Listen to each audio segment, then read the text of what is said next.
নিলেন, খুব ভালো ড্রপ পড়েছিল, গোলকিপার জাহিদের হাত থেকে বল বেরিয়ে গিয়েছিল। তারপর দ্বিতীয় প্রচেষ্টায় যখন বলটা ধরতে যাচ্ছিলেন তখন তিনি কিন্তু ফাউল করেছিলেন, এই বলটা বেরিয়ে যায় এবং জবি জাস্টিন বলের গায়ান এবং সেক্ষেত্রে পেনাল্টি দেওয়া হয়েছে। বিতর্ক অবশ্যই থাকবে পেনাল্টি নিয়ে, বেরিয়ে এসেছিল এবং জবি জাস্টিন পেনাল্টি বাইরে মেরেছেন এবং এক্ষেত্রে পেনাল্টি নষ্ট করলো নারায়ণ বিদ্যাসাগর।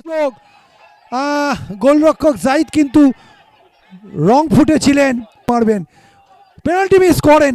অনেক বড় বড় খেলোয়াড় পেনাল্টি মিস করেছেন, সেটা নয়, বড় কথা নয়, কিন্তু খেলার একদম সবচাইতে সুবর্ণ সুযোগ সেটা কিন্তু নষ্ট হলো। আক্রমণে আবার মোহনবাগানের বিপক্ষে আক্রমণ, বিপজ্জনক লাগছে। উমের সঈদ, জার্সি নাম্বার 11,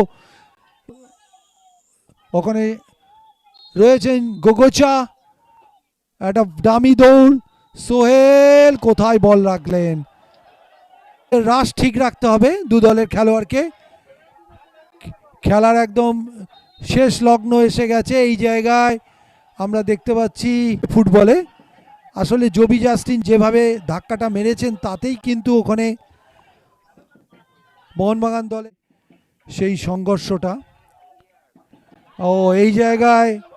এই জায়গায় আমরা দেখতে না, কারণ আগামী ম্যাচগুলোর কথা চিন্তা করে জবি জাস্টিন, অমিত টুডুদের একটুখানি মাথা ঠান্ডা রাখা উচিত ছিল, কারণ খেলা কিন্তু সিএফএল এখন অনেকগুলো ম্যাচ বাকি রয়েছে।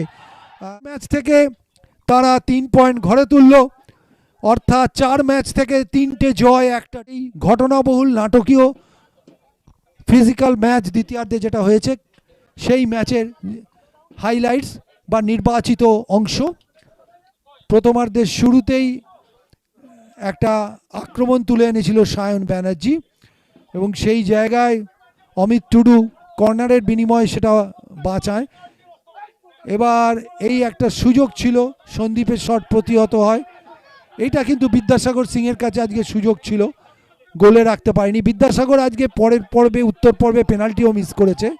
এই জায়গায় প্রথম হলুদ কার্ড জবি জাস্টিনকে দেখানো হয়।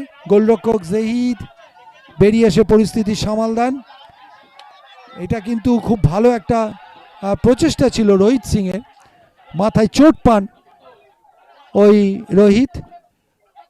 সায়নের সেই লম্বা দৌড়, যে দৌড় থেকে একটা ফরওয়ার্ড থ্রু এবং যেখান থেকে সোহেল ভাট গোলটা করলেন আপনারা দেখলেন, অসাধারণ ক্ষিপ্রতায় গতি বাড়িয়ে সেন্ট্রাল ডিফেন্ডার অমিত টুডুকে পরাস্ত করে তিনি কিন্তু বলটা রাখলেন এবং গ্রাউন্ডারটা ইনার পোস্টে লেগে বল কিন্তু গোলের মধ্যে ঢুকে যায় এবং এই গোলের সুবাদেই মোহনবাগান সুপার জায়ান্ট আজকের ম্যাচটা কিন্তু জিতে নেয়।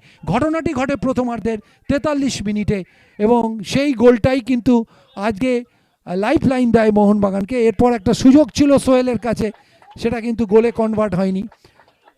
এরপর দ্বিতীয়ার্ধে কিন্তু একটা সুযোগ চলে এসেছিল, খুব ভালো একটা ডেলিভারি ছিল, এই জায়গাতে একটা সংঘর্ষ, গোলরক্ষক, তারপর কিন্তু সুযোগ আসে রোহিতের কাছে, সোহেলের হেড দিশাহীনভাবে মাঠের বাইরে যায়। একটা বল খুব ভালো গ্রিপ করেন জাহিদ, আবার একটা ভালো সেন্টার ছিল, যে সেন্টারটাই কিন্তু ঠিকভাবে পায়ে লাগাতে পারেনি। বাস্তব রায়কে হলুদ কার্ড দেখতে হয়েছে আজকে। এইটা একটা ভালো হেড ছিল সোহেলের সরাসরি গোলরক্ষক, এইটা সেই পেনাল্টি যেখান থেকে কিন্তু জাহিদ বলটা দ্বিতীয় প্রচেষ্টায় ধরতে গিয়ে জবি জাস্টিনকে ফাউল করেন এবং বিদ্যাসাগর সিং পেনাল্টি বাইরে মারেন এবং এই গোলটা হয়ে গেলে আজকে কিন্তু মোহনবাগানের পক্ষে ম্যাচে ফেরা সম্ভব হতো না। এইটা সেই ফাউল অমিত টুডু, দ্বিতীয় হলুদ কার্ড এবং লাল কার্ড হয়। প্রথম লাল কার্ড অমিত টুডু এবং এরপর আমরা খেলোয়াড়দের মধ্যে একটুখানি অন্যরকম, জবি জাস্টিন, তাকেও কিন্তু লাল কার্ড দেখতে হয়, দুটো লাল কার্ড।